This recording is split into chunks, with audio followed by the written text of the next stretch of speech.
마가복음 7장 14절서부터 23절까지 말씀입니다. 우리 한 목소리로 봉독하겠습니다. 무리를 다시 불러 이르시되 너희는 다 내 말을 듣고 깨달으라. 무엇이든지 밖에서 사람에게로 들어가는 것은 능히 사람을 더럽게 하지 못하되 사람 안에서 나오는 것이 사람을 더럽게 하는 것이니라 하시고, 무리를 떠나 집으로 들어가시니 제자들이 그 비유를 묻자온대 예수께서 이르시되 너희도 이렇게 깨달음이 없느냐? 무엇이든지 밖에서 들어가는 것이 능히 사람을 더럽게 하지 못함을 알지 못하느냐?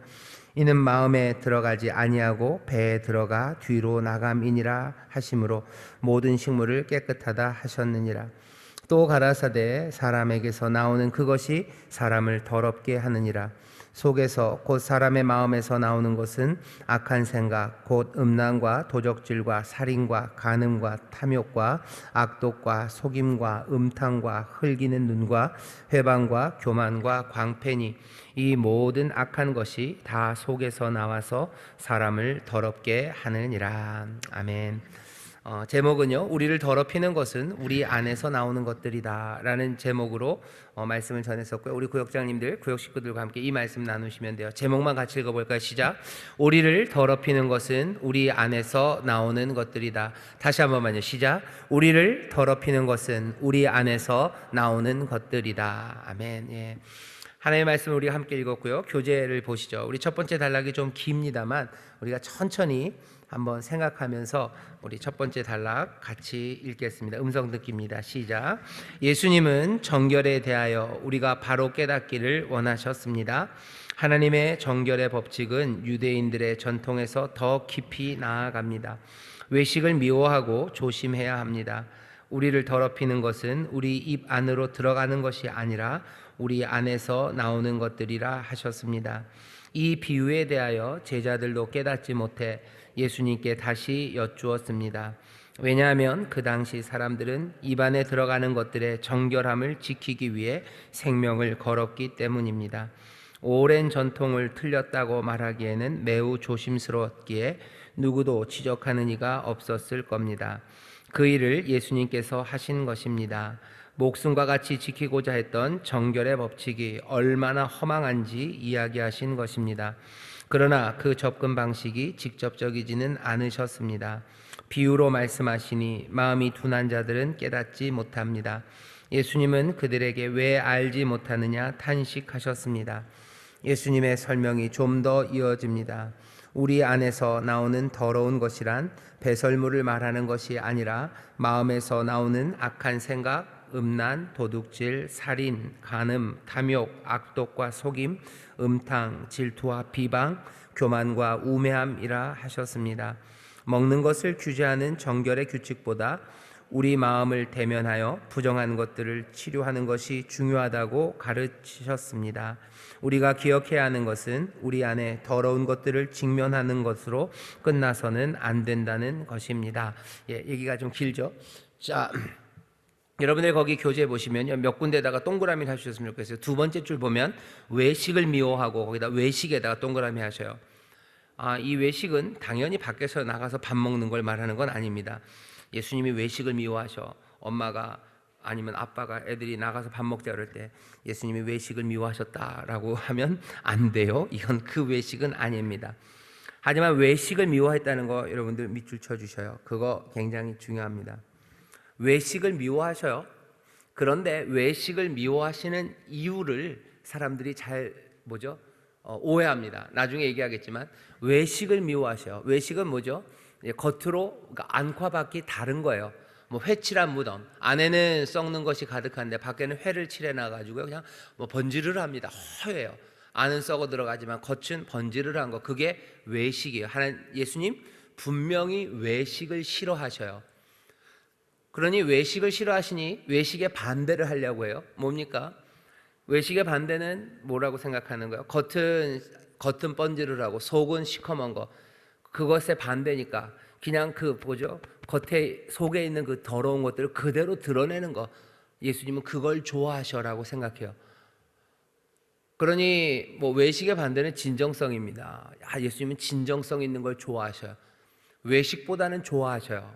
하지만 예수님께서 외식하는 자들을 책망하신 이유는 이 진정성 안에 있는 더러운 것들을 가려서 뭐 하는 거예요? 그 안에 있는 것들이 드러나지 못하게 한 거예요. 왜? 그것들이 드러나야 하나님의 은혜 가운데서 이 지저분하고 더러운 것들이 정결해지기 때문이에요. 그냥 예수님이 기뻐하시는 건 외식을 싫어하시고요. 정결함을 좋아하시는 거지. 예수님이 외식을 싫어한다고 해서 진정성을, 내 안에 있는 걸 드러내는 거, 예수님이 그게 목적인 것처럼 그렇게 생각하는 사람들은 굉장히 어리석습니다. 이건 본말을 전도하는 거예요. 그리고 뭐예요? 정결하게 하려는 의지가 없는 겁니다. 그런 의지도 없고 또 그런 능력도 없다고 생각하는 거예요. 더 나쁘게는 그래도 된다고 생각하는 거예요. 능력이 없다고 생각하는 건 이건 하나님의 은혜의 능력을 잘 모르는 겁니다. 하나님이 정결케 하는 영이 있으셔요. 정결케 하는 능이 계셔요. 근데 그걸 잘 몰라요. 그리고 믿지 않습니다. 더 나쁜 건 뭐라고요? 그래도 된다고 생각하는 거예요. 이게 나야. 그래서 내가 왜 정결해져야 되는데? 이렇게 사는 거, 이것으로 만족한다는, 어쩌면 거짓에 속은 거고요. 어쩌면 교만한 겁니다. 왜? 주께서는 우리를 정결하게 하시겠다고 하시는데 그 말에 귀를 기울이지 않는 거예요. 정결해질 수 있습니다. 그리고 정결해지게 하시겠답니다. 근데도 정결로 가는 길 대신에 그냥 예수님은 외식을 싫어하셨으니, 가리는 거 싫어하셨으니, 그냥 내 이 못난 거 그냥 그대로 드러내는 거, 진정으로 살아가는 거, 그것으로 예수님이 즐거워하실 거라고. 말도 안 되는 거짓이에요. 그리고 말도 안 되는 교만입니다. 그리고 말도 안 되는 오해예요. 그런데도 사람들은 그렇게 삽니다.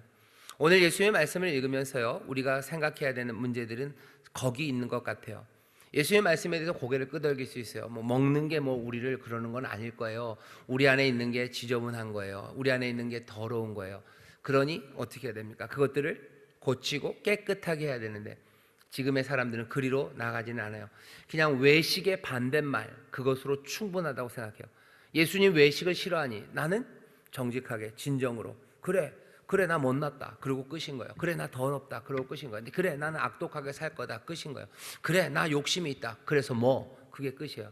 욕심으로 살아가는데 그래서 더 나가서 욕심껏 살아야 되는 거 아니냐라고 따져 물어요. 봐라 욕심껏 살아가니 잘 살지 않냐라고 하면서 자녀들에게도 아니면 이웃에게도 이 욕심으로 나오라고, 이 욕심 부리라고 그렇게 부추깁니다. 이게 뭔가 이상해졌죠. 세상에 뭔가 이상해졌죠. 이 이상해진 것만큼 뒤틀린 겁니다. 그리고 이 이상해진 것만큼 하나님이 고치시고 다시 제자리로 풀어 놓으셔야 돼요. 그게 어쩌면 우리가 해야 될 일이고 또 우리가 살아가면서 변화돼야 되는 우리의 변화가 여기서 있어야 됩니다. 자, 긴 음성 듣기를 읽었으니까요, 몇 가지만 얘기해요. 들어가는 것이 아니랍니다. 비유로 말씀하셔요, 예수님이. 이게 무슨 비유일까 싶지만 아주 짧은 비유죠. 뭐라고 얘기하셔요? 들어가는 것, 나가는 것 얘기하면서 우리의 마음을 얘기하시니 비유로 말씀하십니다. 정결법에 대해서 비유로 말씀하셔요. 왜 비유로 말씀하셔요? 사람들이 정결법에 대해서요, 과도한 의미를 부여했기 때문이에요. 이건 조심조심 말할 수밖에 없습니다. 왜? 이건 너무 사람들이 중요하다고 생각해요. 정결법이 그게 뭐가 그렇게 중요하냐? 아니요, 정결법 때문에 사람들이 죽어나갔기 때문이에요. 자기 조상들이요, 정결을 지키기 위해서 그 모욕들을 감당하고 때로는 순교했던 그런 정결법입니다. 그러니 이 정결법이 아무것도 아닌 것처럼 말하는 건 굉장히 위험해요. 왜? 우리 할머니를, 우리 할아버지를 부정하는 거예요. 우리 할아버지 할머니가 그럼 헛되이 돌아가셨냐는 거죠. 정결법이 별거 아니면 우리 할아버지가 그것 때문에 돌아가셨는데 너 우리 할아버지의, 우리 조상들의, 우리 윗대의 그 신앙을 모욕하는 거냐 하는 거예요. 아이들도 싸울 때요, 그 패드립이라고 해서 부모님 얘기는 서로 안 합니다. 왜? 싸우고 그러다가 말 왔다 갔다 하다 부모님 얘기 나오기 시작하면 그때는 양상이 달라져요. 그때는 주먹 날아가고 몸을 던집니다. 그러니 아이들 싸울 때도 패드립은 하는 게 아니에요. 그러니 부모님들, 부모님 세대, 내 앞선 신앙의 세대가 생명을 가지고 지켰던 것, 거기에 대해서 뭐라고 말하는 것, 그건 굉장히 위험한 말이에요. 또 하나, 예수님 당시에 이 정결법을 지키려는 이 시도들은 정치적인 문제였습니다. 이 정결법을 지킴으로써 유대인들을 하나로 만들어요. 로마에게서 떨어뜨려 오는 거예요. 로마에게서 떨어뜨려 와서, 아니 로마를 아예 그냥 뒤집을 가능성도 있지만 어쩌면 또 이 사람들을 로마에서 떼어와서요, 이 사람들의 마음을 주장하려는 정치적인 힘입니다. 바리새인들이 그 일들을 했어요. 바리새인들은 뭐 로마를 뒤집어 나겠다는 뭐 혁명군 정도는 아니에요. 하지만 어떻게 해요? 이 유대인들의 마음을 자기들이 끌고 오고 싶은 거죠. 끌고 오고 싶으니 제일 중요한 건 뭐예요? 정결법이에요. 정결법을 지킴으로써 로마와는 구분시키는 거예요. 우리는 로마가 아니다. 그러니 어떻게 해요? 로마의 말이 아니라 이 정결법을 이야기하는 우리 말을 듣게 하는 거예요. 그런 상황입니다. 그 정치적인, 현재의 정치적인 상황이 그러니 정결법에 의미를 많이 둬요. 그리고 자기 조상들이 정결법 때문에 모욕당하고 죽어왔던 걸 알기 때문에 이 정결법이라는 건 너무 소중해요. 역사적으로 소중하고 정치적으로 굉장히 중요한 문제입니다. 여기에 건드리고 이걸 말하는 건 참 위험한 일이죠. 예수님이 그래서 정결법 이야기하는 게 아무것도 아닌 이야기를 하는 게 아니에요. 굉장히 위험한 이야기를 하는 겁니다. 대한민국에서도 이런 게 꽤 많아요. 꽤 많아요. 교회가 말하기 참 어려운 것들 중에 하나, 뭐 몇 번은 말씀드렸지만 뭐 민족주의에 관한 이야기입니다. 대한민국, 한민족에 관한 이야기예요. 우리 민족이라는 것에 대해서 뭐라고 얘기하기 시작하면 난리가 납니다. 난리가 나요. 지금 지금 뭐 소위 말하는 진보 진영이라는 사람들 안에서도요. 진보 진영 뭐 그쪽 계통에 있는 뭐 꽤나 많은 사람들은요. 거의 민족주의자인 사람들이 많아요. 뭐 진보라는 이념이나 이데올로기랑은 별로 상관없어요. 그냥 사실은 민족주의에 붙잡혀서 그리고 자기들이 가진 이념들을 그 민족주의에다 갖다 붙여놓은 거죠. 그러면서 얘기해요. 그러니 우리 민족에 대해서 뭐라고 말하기 시작하면 뭐 굉장히 뜨거운 반응들이 옵니다. 교회는 민족주의랑은 상관이 없어요. 그리고 민족주의라는 게 뭐 그 역사 안에서 유럽에서 시작되죠. 유럽에서 시작되면서 얼마 되지 않았어요. 민족주의, 국가라는 것이 그렇게 오래되지 않은 개념인데도 불구하고 뭐 대한민국에서는 민족주의, 국가주의, 국가라는 게 얼마나 중요한지 몰라요. 국가를 위해서 많은 사람들이 죽었고, 뭐 민족의 뭐 영광, 그 중흥, 이것들이 가장 중요한 가치처럼 돼 있어요. 믿는 사람들은 사실은 민족주의 그리고 국가주의, 민족과 국가에 대해서 그렇게 충성해야 될 이유가 없습니다. 바울은 모든 것들을 다 배설물처럼 버렸대요. 거기에는 당연히 민족주의, 국가주의 그거 다 배설물처럼 버리는 거예요. 뭐만? 그리스도만 따라가는 겁니다. 지금 제가 이야기하니까 여러분들 가슴이 지금 살랑살랑하시죠? 오, 목사님 위험하시다 그렇죠? 예, 딱 그거예요. 우리같이 이렇게 안전한 곳에서 지금 이야기를 하는데도 이 이야기하는 게 쉽지 않습니다. 국가를 버리셔야 합니다. 민족주의 버리셔야 됩니다. 라는 이야기를 누가 하겠어요? 교회에서 할 수 있습니까? 만만치 않아요. 하지만 해야 됩니까? 예, 해야 됩니다. 왜? 그것이 우리가 분명히 들은 복음이기 때문에 그래요. 모든 것들을 다 배설물처럼 여겨요. 민족주의가 중요하죠. 그리고 사실은 그 중요하다는 게 이 땅에서 중요해요. 민족주의가 갖고 있는 여러 가지 폐해들, 국가주의가 갖고 있는 여러 가지 폐해들, 그것들이 얼마나 개인의 삶을 엉망으로 만들었는지에 대해서는 말 못해요. 왜? 적어도 대한민국에서는 국가주의, 민족주의가 거의 신앙이에요. 건드릴 수 없는 게 되어버렸어요. 많은 사람들이 그것 때문에 땀 흘렸고, 그렇죠? 이 땀이 누구예요? 우리 아버지, 우리 할아버지들의 땀이기 때문에 그래요. 국가주의라는 거, 국가가 인도하는 대로 온 몸을 바쳐서 그냥 정말로 피땀 흘리며 일궈놓은 나라예요. 그 이야기예요. 이런 나라를 이라고 말하면 그 앞엔 다 엎드려야 되는 거죠. 예수님 믿는 사람들이 그 나라에 엎드려야 되는 건 아닙니다. 그리스도에게 엎드리고 주님만 경배한다 그래요. 그러니 당연히 아무것도 아닌 것처럼 배설물로 여겨야 되지만 말하기는 굉장히 어렵습니다. 왜? 과도한 의미가 부여되어 있기 때문에 그래요. 예수님도 정결법을 말씀하시면서 이것을 그렇게 쉽게 말씀하실 수는 없어요. 교회도 마찬가지입니다. 목사님들도 마찬가지예요. 그리고 분명히 성경을 읽어보면 그리고 성경뿐만이 아니에요. 사실은 뭐 정치적으로, 뭐 정치학적으로도 아니면 뭐 역사적으로도 봤을 때 그 민족주의와 국가주의라는 게 뭐 아주 일시적으로 일어난 거고, 그리고 또 여러 가지 그 역사적인 배경에서 생길 수밖에 없었지만 많은 폐해들을 가지고 있어요. 그래도 불구하고 사람들을 묻고 뭐 사람들에게 소망을 줄 수 있는 그 이념으로 지금 작용을 하죠. 그것들을 깨라고 말하는 거, 이건 굉장히 어렵습니다. 그리고 굉장히 어렵고요. 그리고 힘든 일이에요. 그래도 말하지 않을 수는 없어요. 왜냐하면 그것이 우리의 신앙이 점점 더 정결해지고 그리고 더 순전해지는 그 길을 가로막는 것이 여러 군데 있기 때문에 그래요. 지금 교회가 국가의 말을 들어야 된다는 어쩌면 그런 생각 자체도 그냥 국가주의 틀 안에서 있었던 거예요.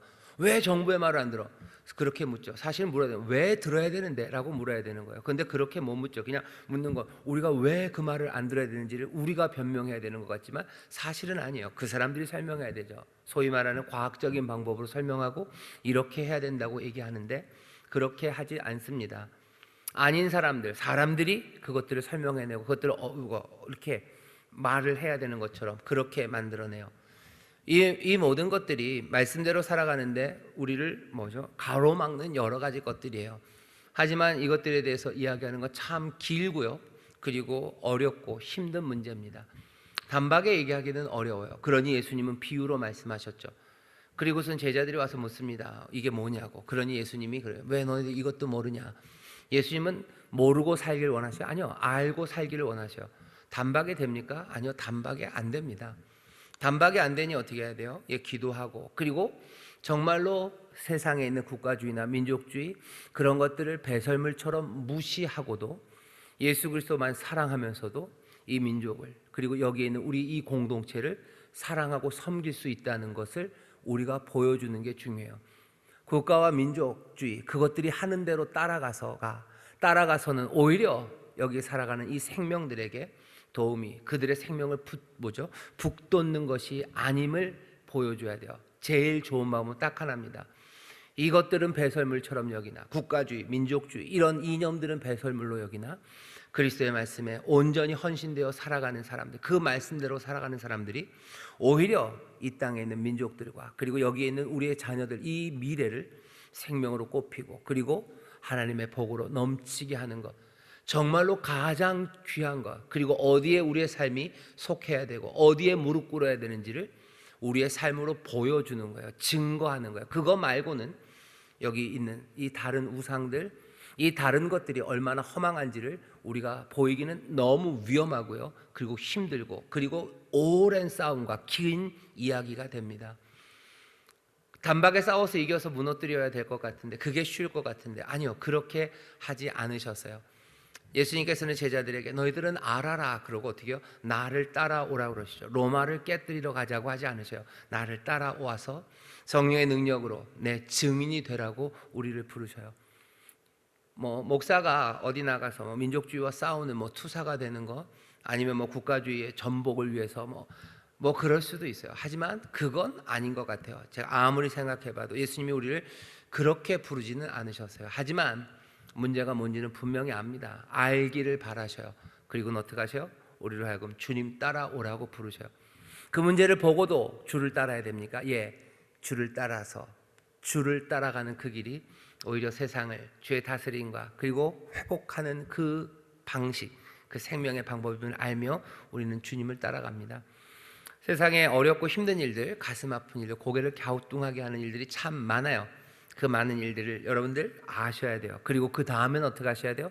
놀랍게도 주님을 따르기 시작해야 돼요. 그것 때문에 거기가 아니고 그것들을 보며 주님 앞에 기도하며 주를 따르기 시작합니다. 가슴을 치며 주가 역사하시고 주가 바꾸시기를 기도하며 우리는 주님을 따라요. 그게 우리가 살아가는 삶의 방식입니다. 앞에 얘기가 그렇게 중요한 것 같진 않지만 본문에서 하나를 그냥 잡은 거죠. 왜 비유로 말씀하셨을까? 정결법 다 버려라 그렇게 얘기하지 않으신 이유가 뭘까? 과도한 의미 부여해서 다시 돌아서기 위해서는요 너무 힘들고 그 돌아서는 방법들은 그것들을 깨고 부수고 그냥 어떻게 하는 것이 아니라 정말로 정결한 삶, 정말로 입에서 나오는 것들이 정결한 삶, 그 삶을 증거하고 그것들을 보여줄 때 세상이 변할 것을 주님이 아시기 때문입니다. 자, 모든 식물을 깨끗하다 하셨어요. 들어가는 것 외부의 영향들입니다. 먹는 것 외부의 영향, 그것이 우리를 정결하지 못하게 부정하게 하는 건 아니에요. 악한 세상에 산다고 해서 우리가 몽땅 다 악해지는 것은 아닙니다. 들어가는 것이 우리를 부정하게 하는 게 아니에요. 그런 말들 많이 하죠. 어디죠? 쓰레기 더미에서도 장미꽃은 피고 썩은 물에서도 연꽃은 피고 그런 이야기입니다. 들어가는 것이 우리를 부정하게 하지 않아요. 외부의 영향에 너무 많이 그냥 핑계를 가져다 댈 수는 없습니다. 요즘은 이렇게 얘기하죠. 요즘은 우리가 악한 게 아니에요. 제가 잘못한 게 아니에요. 사회가 나쁘기 때문에 그렇게 된 거예요. 라고 말합니다. 분명히 사회적인 영향이 있어요. 그죠? 사회적인 영향이 있습니다. 하지만 예수님 말씀하신 거 들어보세요. 들어가는 게 자기를 부정하게 하는 게 아니에요. 모든 식물이 깨끗해요. 내가 살아있는 그 땅이 정말로 악한 세상에 살기 때문에 내가 부정해지는 것, 그것만은 아닙니다. 예수님께서 이 땅에 오셨어요. 하지만 예수님이 부정하게 사십니까? 아니요, 그렇지 않아요. 예수님만도 아니에요. 우리 주변에 보면 정말로 사람들이 이런 얘기하면 굉장히 싫어합니다. 왜? 한번 여러분이 판단을 해보세요. 이제는 이런 얘기하면 굉장히 싫어요. 뭐냐면 정말로 폭력적인 가정에서 아이가 태어나서요, 그 아이가 정말로 선하고 아름답고 그 마음 안에 한 개도 꾸기짐 없이 그렇게 자랐다는 이야기, 그런 이야기 싫어해요. 그런 얘기 싫어요. 뭔 얘기 좋아하냐면요, 그런 가정에서 자랐기 때문에 이 아이가 그렇게 폭력적이 되고 이렇게 어두운 아이가 됐다, 그런 얘기 들으면 좋아합니다. 아닐 것 같죠? 예, 좋아해요. 전에는 그러지 않았어요. 전에는 그렇게 어려운 환경에서도 뭐 훌륭하게 이렇게 되었다 하는 거 있으면 박수 쳐줬는데요, 요즘은 그런 얘기 잘 안 합니다. 세상에 악한 사람들이 왜 악해졌는지에 대해서 뭐라고 얘기하는가? 그냥 과거에 그 집이 아니면 그 아버지가 그래서 얘가 이렇게 됐대요. 그런 영향이 분명히 있습니다. 하지만 몽땅 다 그래요? 몽땅 다 그렇지는 않아요. 몽땅 다 그렇지는 않아요. 그러니 악한 환경에서 자라난 어쩌면 선한 아이와 그리고 악한 아이가 있어요. 그러면 우리는 뭘 얘기해야 돼요? 여기를 얘기를 해야 되는데 이 얘기는 못해요. 왜? 그러면 뭐라고 얘기하냐면요, 그러면 모든 책임을 다 개인에게 지우는 거래요. 책임은 사회가 져야 되는 거래요. 이게 언뜻 보면 맞는 것도 같지만 예수님이 하시는 말씀과는 다릅니다. 그건 아닙니다. 우리의 악함이 몽땅 다 사회 책임이에요? 아니죠. 자기 책임이 있죠. 자기 책임이 있죠. 왜? 그거는 그냥 이것도 과학입니다. 모두가 다 유혹의 자리에 갔을 때 몽땅 다 그리로 넘어갑니까? 아니요, 그렇지 않아요. 다 넘어갑니까? 아니요, 그렇지 않아요. 그러면은 뭐 악한 세상에서 태어났으면 몽땅 다 악해지고, 그렇지 않은데 사람들은 이것들을 개인에게 모든 것들을 돌린다고 하면서 듣기 싫어해요. 사회가 책임져야 되는데요, 사회가 잘못한 건지 내가 잘못한 거는 아니라고 말해요. 우리 교회가 어쩌면 지금 위기에 처해 있고요, 그리고 또 어쩌면 위기에 처한 세상에 소망이 될 수 있는 이유는 이게 뭐 예수님의 말을 전하기 때문이 아니에요. 말할 수 없는 이야기들을 하게 합니다. 할 수 있는 어쩌면 유일한 플랫폼이에요. 여기선 말할 수 있어요. 왜? 이건 사람의 말이 아니고 그리고 변화되는 이론의 말이 아니라 우리가 영원토록 우리에게 주신 하나님의 말씀이라고 붙잡는 이 말씀이 분명히 전하는 메시지가 있습니다. 그것들을 포기할 수는 없어요. 아무리 유명한 심리학자가 사회학자가 뭐라고 얘기해도 우리가 정말로 우리의 눈을 열어서 이 말씀을 읽었을 때 이 말씀이 말하는 바 그것과 어긋난다면 우리는 이건 아니라고 얘기해야 되는 게 맞아요. 우리를 들어가게 하는 게 우리를 더럽게 하지 않는답니다. 그러면 뭡니까? 네, 우리 안에 있는 것이 더러울 뿐이에요. 그러면 그렇게 나쁜 환경에서 태어났기 때문에 걔가 그런 건 아닙니까? 나쁜 환경에 있었던, 나쁜 환경을 만들었던 그 아버지들도, 그리고 거기에 있었던 그 아이도, 아이가 잘못이고 그 안에 죄가 있었다는 거 말하기 어려워요. 그래도 성경이 말하는 건 바로 그겁니다. 우리 안에 우리가 죄인이라는 사실이요. 불편하고 말하기 싫죠. 그러니 사회에다 책임을 전가하고 싶고 나 아닌 것들에 다 던져주고 싶어요. 하지만 나 아닌 것에 다 던져놓는 일을 나만이 아니라 모두가 다 한다면요, 결국은 무슨 얘기예요? 결국은 몽땅 다 죄인이라는 얘기예요. 하지만 방식은 뭐예요? 몽땅 다 죄인이라는 얘기를 사실은 같이 하지만 그리스도 진리 안에서 있는 말씀은 가슴을 치게 하고요, 내 가슴을 치게 하고요, 남이 잘못했다고 하는 것은 내가 아니라 다른 사람들의 가슴을 치게 하는 거예요. 그러면 어떻게 되는 거예요?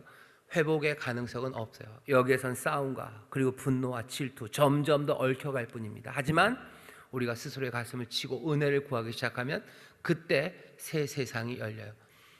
교회가 말하는 것이 그냥 아무 얘기나 하는 것은 아닙니다.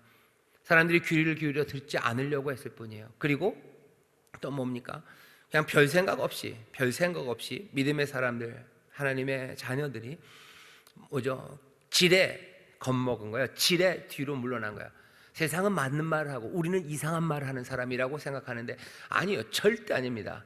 이상한 말을 하는 사람들은 그 사람들이에요. 우리가 진리를 가진 사람들이에요. 이걸 너무 쉽게 우리는 신앙의 사람들, 우리는 말도 안 되는 말을 하는 사람들, 말도 안 되는 걸 믿는 사람들, 말도 안 되는 거를 예수님께서 이 땅의 주인이 빛이 진리가 사랑하는 이들에게 말도 안 되는 이야기를 남겨놓고 떠나셨다고요? 천만의 말씀이에요. 우리가 그것들을 이해하지 못하고 설명하지 못했을 뿐일지 모르고 우리가 문제가 뭔지를 발견하지 못했을 뿐이지, 주께서 우리에게 주시는 말씀이 이 세상과 그리고 우리의 인생에 관하여 정말로 참된 말씀입니다. 이것들을 여러분들 믿음으로 먼저 붙잡으시고요, 하나하나 보기 시작하면 분명히 세상을 올바로 판단하게 되고 우리를 생명의 길로 나가게 하셔요. 오늘 한 가지 말씀하시요. 들어가는 게 우리를 더럽게 하지 못해요. 음식이 우리를 더럽게 하는 게 아니에요. 외부의 영향이 우리를 더럽게 하는 게 아닙니다. 그게 아니에요. 결국은 뭐가? 우리 안에서 나오는 게 뭔가가요. 우리 안에서 뭐가 나오냐요. 나오는 거, 그것이 중요하다는 거예요. 나오는 것들, 배설물들이에요. 정말로 더럽죠. 그건 꼭 덩으로 나오는 거가 문제가 아니라 마음에서 나오는 것들, 그것들이 우리를 더럽게 해요. 마음에서 나오는 게 정결하면 그러면 괜찮습니다. 외부에서 아무리 뭐가 문제가 많아도 마음에서 나오는 것이 정말로 향기롭고 아름다운 사람들이 있어요. 이게 정결한가 아닌가는 그러니 뭐로 판단해요? 우리의 마음에서 뭐가 나오나 그것 봐라 하는 거예요. 정결을 지키기 위해서 뭐가 나오나 봐라. 더러운 것이 나오면 더러운 거예요. 그리고 선한 것이 나오면 선한 겁니다. 그거죠. 내 안에 있는 더러운 것이 나왔으니 나는 외식하는 사람이 아니니 나는 좋은 거다. 아니요. 더러운 거에 나왔으면 더러운 거예요. 외식으로 가려져서 안 보여서 문제지. 더럽지만 이 외식 안 하면 잘한 겁니까? 아니요. 이게 선해야죠. 이게 거룩하고 이게 아름다워야 되죠. 근데 사람들은 그냥 예수님 외식하는 거 야단쳤으니 이 외식하는 이 페인트만, 이 흰색 회칠만 걷어내면 된다고 생각해요. 이건 시작일 뿐입니다. 이거 걷어내서 남는 건 뭔데요? 남는 건 지저분한 거예요. 그럼 이건 지저분합니까? 예, 지저분합니다. 예수님 이거 기뻐하십니까? 천만의 말씀 아니에요. 근데도 사람들은 이상하게 요즘이 갖고 있는 생각, 진정성이라는 거예요. 굉장히 위험한 말이에요. 진정성 있는 사람이면 박수를 쳐줘요. 아니, 회칠하지 않았을 뿐이에요. 이게 박수 받을 일입니까? 아니죠. 이건 정결함을 받아야 되는 일이에요. 난 진정성 있게 살아. 그러니 나는 됐어. 그거는 자기는 만족할지 몰라요. 하지만 내가 하나님 앞에 선 사람이라고 했을 때, 거룩하신 분께서 내가 거룩하니 너희도 거룩하라는 말씀의 빛 아래서 봤을 때, 이 거룩하지 못함은 자랑하고 그냥 유지해야 될 일이 아닙니다. 근데 사람들은 뭐라 그래요? 외식은 버렸으니, 그러니까 심지어는 신앙의 사람들도 나는 외식하는 거 버리고 나는 진정성이 있으니까 나는 됐다고 얘기해요. 그건 너무 심각한 오해입니다. 그리고 하나님의 뜻을 이렇게 뒤집어 놓은 거예요. 나는 그래, 나는 욕심의 사람이야, 나는 그거 인정해. 그러니 됐어요? 아니죠. 그 탐욕을 버리기 위해서 몸부림쳐야 되는 거지. 난 욕심 많은 사람이 됐어요. 나는 무례한 사람이야. 됐어. 나는 나는 무례하지만 교양 떨지 않아. 그렇죠? 교양으로 회칠하지 않았어. 그거 떼어놓고 나는 그냥 무례함으로 살아갈 거야. 난 그러니 진정성 있게 무례한 사람이. 그러면 어떻게 하는 거야? 무례함을 버려야 되는 거죠. 사랑은 무례하지 않아요. 그러면 예의 있게 하려고 해야 되는 거죠. 가식은 아니에요. 가식 대신에 오히려 더 깨어진 마음으로 내가 무례하지 않으려고, 내가 남들에게 훅훅 그렇게 하지 않으려고, 예수님이 무례하지 않으셨던 것처럼 나도 그렇게 살아가려고 애를 써야 되는 거지, 진정성이 있다는 것으로 모든 것들이 다 해결되는 건 절대 아닙니다. 나오는 것들이 문제예요. 배설물들, 마음에서 나오는 것들. 진정성이 더러움을 해결합니까? 아니요. 진정성은 더러움을 해결하지 못합니다. 그냥 거기가 시작일 뿐입니다. 자, 두 번째 단락, 136페이지 아래서 넷째 줄서부터 같이 읽겠습니다. 시작. 요즘식으로 말하는 진정성이 전부는 아닙니다. 진정성이 없는 예배이니 나는 예배에 참석하지 못하겠습니다. 진정성이 없는 봉사는 하지 않겠습니다. 라는 식의 자세는 예수님께서 원하시는 정결한 마음이 아닙니다. 여기서부터 정결은 시작됩니다. 내 안에 진정한 예배의 마음과 진정한 헌신의 마음이 없다면 진정함을 이루기 위해 노력해야 합니다. 기도하고 간구해야 합니다. 완악한 마음을 직면했다면 거기에서 끝나는 것이 아니라 완악한 마음을 깨뜨리시고 상한 마음을 정한 마음으로 창조하시는 하나님을 의지하는 것입니다. 이것이 정결입니다. 우리는 두 마음을 품기가 쉽습니다.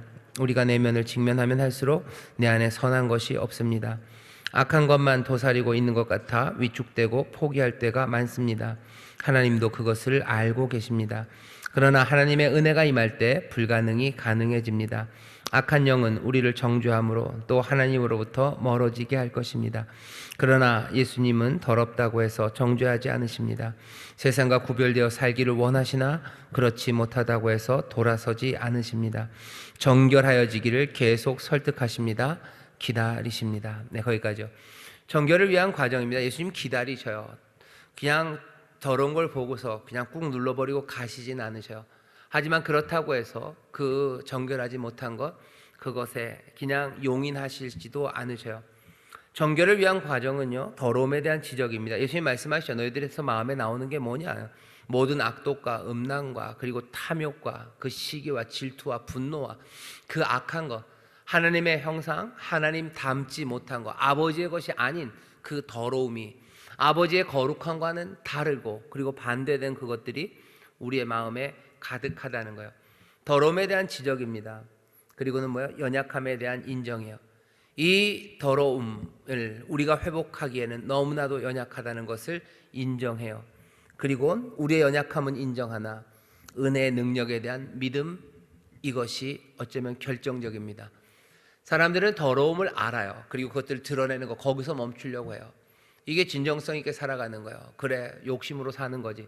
인생 뭐 있어? 그냥 쾌락으로 사는 거지. 즐거움으로 사는 거지. 라고 말해요. 그리고 그런 사람들에게 박수 쳐줘요. 아, 그래도 인생을 뭐죠? 자기의 삶의 뭐라 그래야 되나?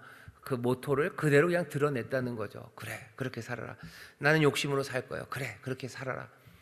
뭐가 좀 이상하죠. 근데 지금은 그런 세상입니다.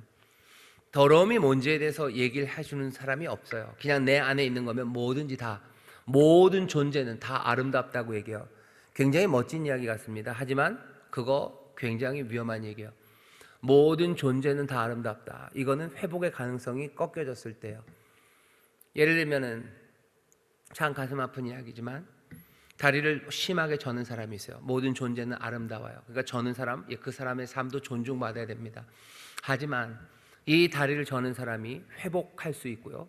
그리고 이 저는 사람이 뛸 수 있다면, 뛰는 가능성이 있다면 뭐라고 얘기해 줘야 돼요? 저는 삶이 아름답다고 얘기해야 되는 게 아니라 우리 함께 뛰자고 얘기해야 돼요.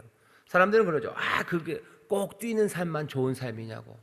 여기 절면서 사는 삶도 좋은 사람이라고, 좋은 삶이라고. 정말로 선의로 해석해 주면요, 그냥 위로하는 말이고요. 그리고 정말 악의로 말하면 그 사람의 아픔을 제대로 모르는 겁니다. 저는 사람이 얼마나 힘든지 모르는 거예요. 저는 사람이 있고 여기 뛸 수 있는 삶이 있는데 저는 삶이 아름답다고 말할 건 아니에요. 여기 하나님의 복된 삶으로 나오자고 얘기해야 되는 거죠. 우리 안에 있는 탐욕과 그리고 우리 안에 있는 모든 악함이 있는데요, 그거 가지고 살아갈 수밖에 없어요. 그러니 그냥 그렇게 욕심으로 사는 그 존재도 아름답다고 말해줘야 돼요? 아니요. 그것들이 회복돼서 탐욕이 아니라 은혜와 사랑과 자비와 긍휼로 살아갈 수 있는 삶이 우리 가운데 있고 그것을 이루시는 은혜의 능력이 우리 가운데 임했다면 탐욕과 욕심을 버리고 은혜와 긍휼의 삶으로 나가자고 그렇게 말하는 것이 오히려 사랑하는 겁니다. 근데 요새는 뭐라고 해요? 모든 존재는 아름답대요. 있는 모든 것들은 아름답대요. 그리고 그 있는 것들은 아픔과 그리고 악함이 있는 그냥 그대로의 모습이에요. 안타깝게도 요즘 굉장히 많이 심하게 교회와 그리고 사회가 부딪히는 것 중에 하나가 그 무슨 동성애 관련 문제입니다. 동성애 관련 문제도 잘 생각하셔야 돼요. 동성애라는 게 그러니까 존재예요. 그 존재를 부정할 수 없어요. 그런 성적인 지향이 있다는 거, 아, 너는 그게 아닌데, 아니 그렇게 말할 것까지는 아니에요. 그게 그런 성적인 지향이 있어요. 그러니 모든 존재는 아름답다고 말해주기를 바라는 거죠. 하지만 이 일이 정말로 하나님이 기뻐하시는 방식으로 살 수 있는 다른 가능성이, 사람은 안 된다고 얘기합니다. 오케이, 그것도 인정할 수 있어요. 연약함을 인정하더라도 은혜의 능력에 대한 믿음, 그 믿음으로 하나님이 더 복되고 하나님이 뜻하신 바로 삶을 바꿔내실 수 있을 것을 우리를 믿는다면 모든 존재가 아름답다고 말할 것이 아니고 하나님께서 우리를 부르시는 더 복된 삶으로 오라고 우리가 초대할 수 있어요. 우리의 능력은 아닙니다. 하나님의 은혜의 능력을 믿으니 우리의 힘이 아니고 겸손하게 하나님 앞에 기도하고 또 하나님 앞에 구하고 또 서로를 사랑하는 마음으로 부를 수 있어요. 이게 은혜에 대한 은혜의 능력에 대한 믿음입니다. 이 믿음이 없으면 정결로 갈 수는 없어요. 그냥 정말로 진정성 그냥 거기서 멈춰야 되겠죠. 그것 말고 할 수 있는 게 없어요. 그냥 가리는 것보단 드러내는 게 낫고, 그리고 드러난 이것들을 어떻게 할 수 없으니 어떡합니까? 그냥 이렇게 살아야 되는데 서로 욕합니까? 그럴 수는 없죠. 그냥 이렇게 살자는 거예요. 그게 지금 세상이 말하는 분위기예요. 하지만 우리는 지금 이 세상이 그렇게 뭔가 추하고 부족하고 모자라고 꺾여 있다는 거 압니다. 하지만 거룩의 가능성이 우리 가운데 은혜로 열렸음을 우리는 믿는 사람들이에요. 이건 땅에서 나온 게 아닙니다. 왜? 어둠에서는 빛이 나올 수 없어요. 어둠을 그냥 5,000년을 묵힌다고 해서 무슨 개꼬리가 호랑이 꼬리 안 되듯이 여기에서 빛이 나옵니까? 아니에요. 어둠 가운데 빛의 소망이 아니요. 이 부족한 것에서 거룩함의 소망 이런 건 있을 수가 없어요. 그러니 이 거룩함에 대한 소망은 하늘에서 온 것이 분명합니다. 하늘에서 오신 이가 우리에게 주시는 이 변화의 소망이 그리고 그 믿음이 이 땅에서 살아가는 우리의 절망과 그리고 이 더러움의 삶에서 정결과 거룩으로 나갈 수 있는 그 길을 열어주신 거예요. 우리는 다른 사람들은 몰라요. 적어도 우리는 이 은혜가 우리에게 이 거룩함의 소망이 우리 가운데 선물로 주어졌음을 믿는 사람들이 우리들이에요. 다른 이들은 몰라도 적어도 우리는 세상처럼 말하지 않습니다. 은혜의 능력에 대한 믿음으로 우리는 연약하고 우리는 부족하나 주가 우리에게, 그러니 찬송하죠. 정결한 마음 우리에게 달라고, 회개하며 주 앞에 나오니 주여 우리를 씻으시라고, 우리로 거룩함으로 하나님의 자녀답게 살아갈 수 있도록 우리를 인도해 달라고, 그 복된 삶으로 그 거룩한 삶으로 가기를 소망하고 소원하니 주여 우리를 긍휼히 여기시라고 우리는 기도하며 나가는 겁니다. 정결을 위한 과정이요. 그 과정 가운데 우리는 포기하지 않는 소망으로 나갑니다. 포기하지 않아요. 내 삶의 정결, 내 안에서 이제 밖으로 나오는 것들이 정말로 정결하고 거룩하기를 포기하지 않습니다. 여전히 추한 것들이 나오고 여전히 더러운 것들이 나올지라도 그 더러움이 뭔지 압니다. 그리고 연약함을 우리가 인정합니다. 하지만 은혜가 우리를 바꾸실 것을 믿어요. 그러니 포기하지 않고 계속해서 기도하고 간구하고 하나씩 내 삶이 아니라 하나님의 삶, 그리스도가 주신 그 부활의 생명을 따라 걷습니다. 마음이 청결한 사람이 하나님을 볼 겁니다. 다음 단락 같이 읽어보시죠. 시작. 마음이 청결한 자는 하나님을 봅니다. 하나님의 나라는 그렇게 정결한 이들을 향하여 열려 있습니다. 그러니 회개하라고 하십니다. 깨닫기를 원하십니다. 예수님께서는 우리 안에 있는 모든 악한 생각들과 더러운 것들은 주 앞에 내려놓기를 원하십니다. 그리고 정결함을 위해 회개하고 믿음으로 하나님 나라에 들어가기를 원하십니다. 회개하며 간구하십시오. 그리고 다시 한번 세상이 말하는 방식들이 아니라 주님이 말씀하시는 그 길을 따르겠다고 고백하여 봅시다. 진정성이 우리를 구원하지 않습니다. 주가 말씀하신 대로 회개로 얻은 정결과 믿음이 구원을 얻게 할 것입니다. 가치 있는 선함을 사모하고 도모하십시오. 우리 안에 모든 더러운 것들을 미워하시는 것이 아니라 죄를 고백하지 않고 정결을 위해 노력하지 않는 우리의 교만을 미워하시는 하나님이심을 기억하시기 바랍니다. 진리의 길을 걸어 하나님의 나라를 소유하시는 우리가 되기를 소망합니다. 아멘. 로마서 보면 바울이 그래요. 우리가 죄인 되었을 때, 하나님과 원수 되었을 때 우리를 향한 하나님의 사랑을 하나님께서 확증하셨어요. 우리가 죄인이고 하나님과 원수 되었을 때라도 하나님은 우리를 사랑하셔요. 그 사랑을 십자가로 확증하셨습니다. 우리가 여전히 탐욕이 있고 우리가 못남이 있어요. 하나님이 사랑하십니까? 예, 사랑하셔요. 진정성은 그 회개의 자리예요. 하나님, 우리가 그렇습니다. 그러니 하나님 우리를 사랑하셔요. 그리고 끝인가요? 아니요. 의롭다 하시고 의롭다 하신 이들을 거룩하게 하시고 그들을 영화롭게 해 가셔요. 우리를 의로 부르셔요. 그죠? 그리고 우리를 어떻게 하셔요? 거룩하게 하셔요. 그리고 영화롭게 하셔요. 그 길로 우리를 이끌어 가십니다. 세상은 거기서 그냥 끝내고 싶어 하는 거예요. 진정성, 그것으로 살자. 우리의 못난 모습을 그냥 부둥켜 앓고 살자. 아니면 더 나쁘게는 네가 잘못한 거가 뭐가 있겠니? 세상이 잘못한 거지 하며 모든 책임을 바깥으로 던져요. 그게 얼마나 이상한지 여러분 생각해 보시면, 바깥으로 던지면요, 모두가 다 내 책임을 바깥으로 던지면 결국은 몽땅 다 내가 책임지는 거예요. 그 사람도 나한테 던지겠죠. 그러면 모두가 다 나쁜 사람 되는 세상이고, 그리고 누구도 책임지지 않아요. 왜? 다 남이 잘못했기 때문이요. 모두가 다 욕먹고, 모두가 아무도 책임지지 않고 아무도 희생하지 않는 세상, 그것이 사회가 우리를 그렇게 만들었다는, 어쩌면 위로랍시고 우리에게 주지만 모든 회복과 구원의 가능성을 다 막아버리는 이야기예요. 내가 잘못하고 우리가 죄인이다 라는 이야기가 우리를 비참하게 만드는 것 같지만, 오히려 거기에서 소망의 빛이, 그리고 구원의 가능성이 열리는 바로 그 길입니다. 세상을 보면, 이야기들을 들으면 말은 뭔가 위로가 되는 것 같고, 그리고 거기에 소망이 있는 것 같고, 그것이 우리의 삶을 부추기고 북돋는 것 같지만 사실은 아니에요. 우리에게 생명을 주시는 이는 한 분이십니다. 말씀하신 진리 안에서 우리가, 근데 세상은 그것을 본 적이 별로 없어요. 그러니 우리 책임이 좀 많습니다. 믿음의 사람들 우리 책임이 많아요.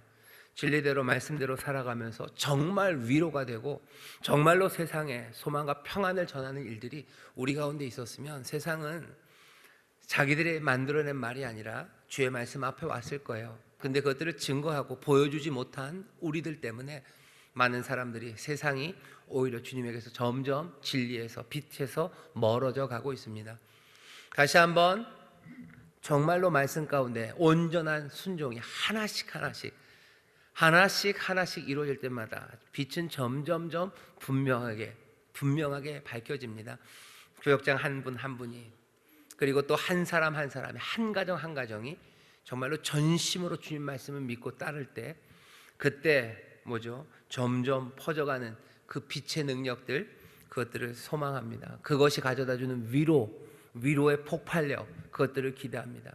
그게 유튜브가 그걸 할 것 같고, 먹방을 찍는 수만 팔로워를 가진 사람들이 세상을 바꿀 것 같지만, 그럴 거라고들 얘기하지만, 아니 그건 그 사람들 얘기고, 우리에게 말씀하시는 주님은 그렇게 얘기하지 않으셨어요. 너희가 세상의 빛이다, 나를 따라와라, 너희가 세상을 살릴 거다라고 얘기하셔요. 누가 세상에 영향을 줄 건가?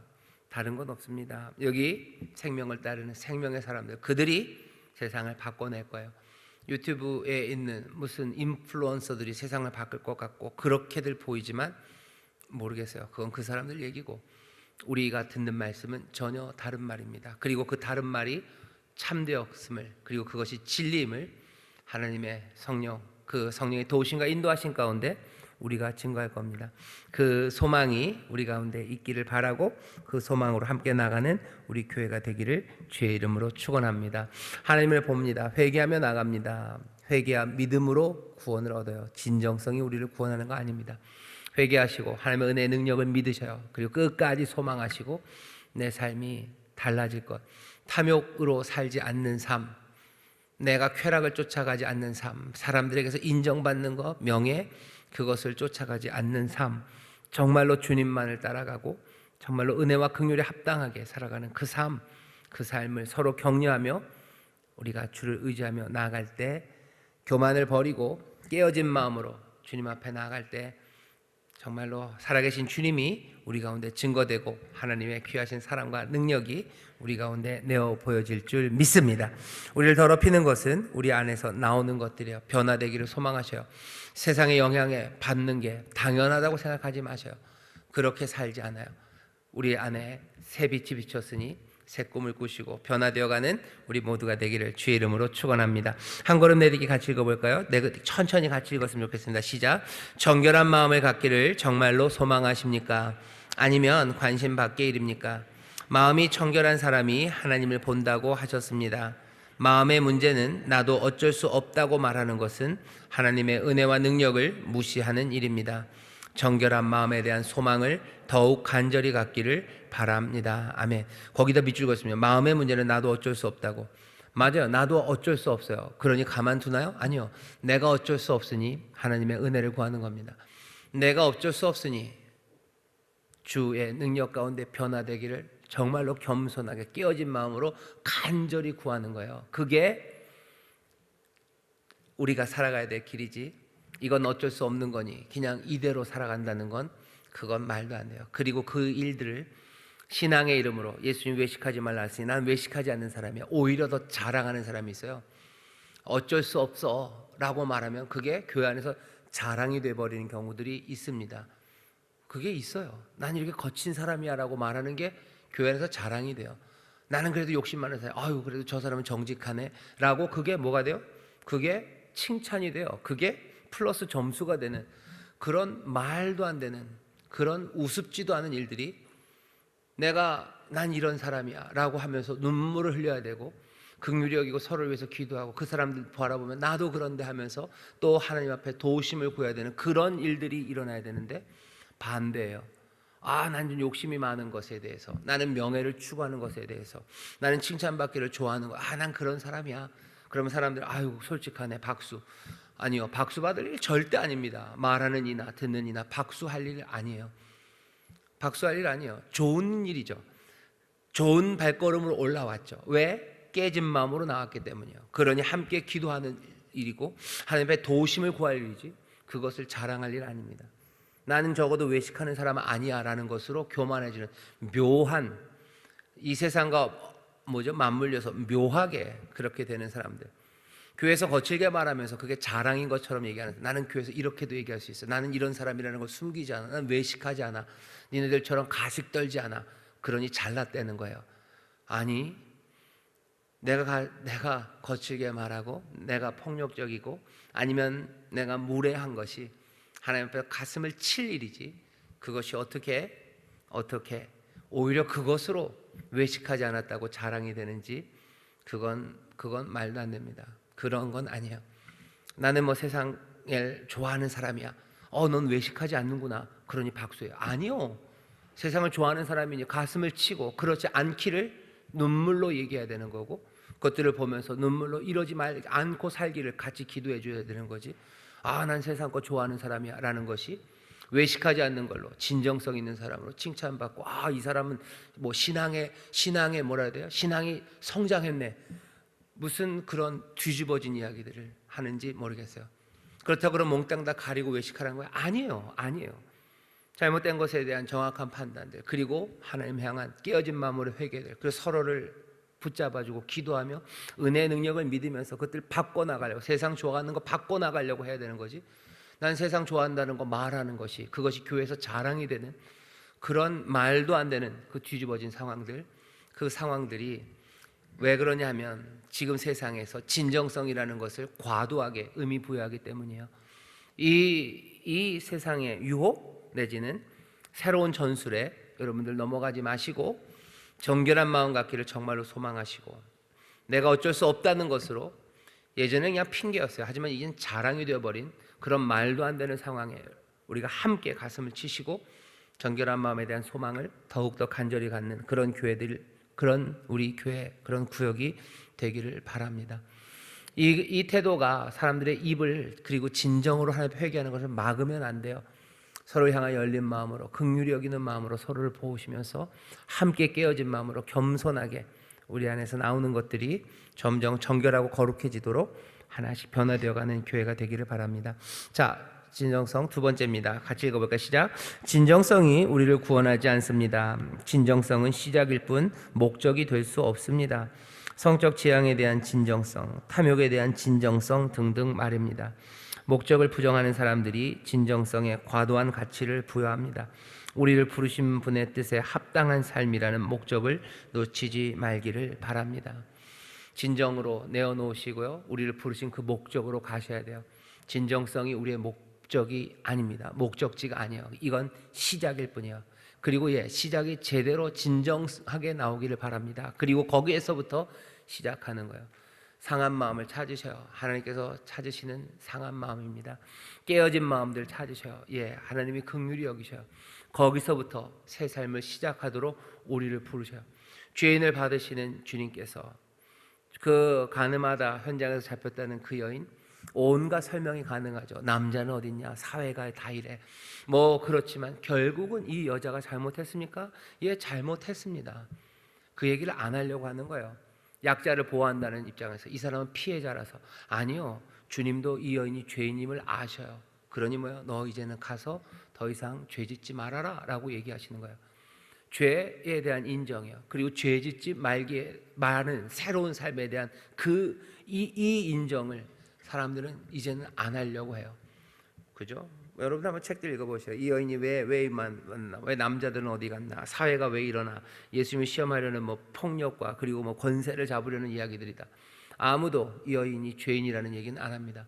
여인 말고 다른 사람들도 다 죄인이죠. 예, 그건 그 사람들이 해결할 문제야. 하지만 이 여인만 예수님은 보시는 거예요. 너 죄인 맞아. 하지만 주께서 어떻게 하셔요? 죄 짓지 말아라 하고 은혜로 보내시는 거예요.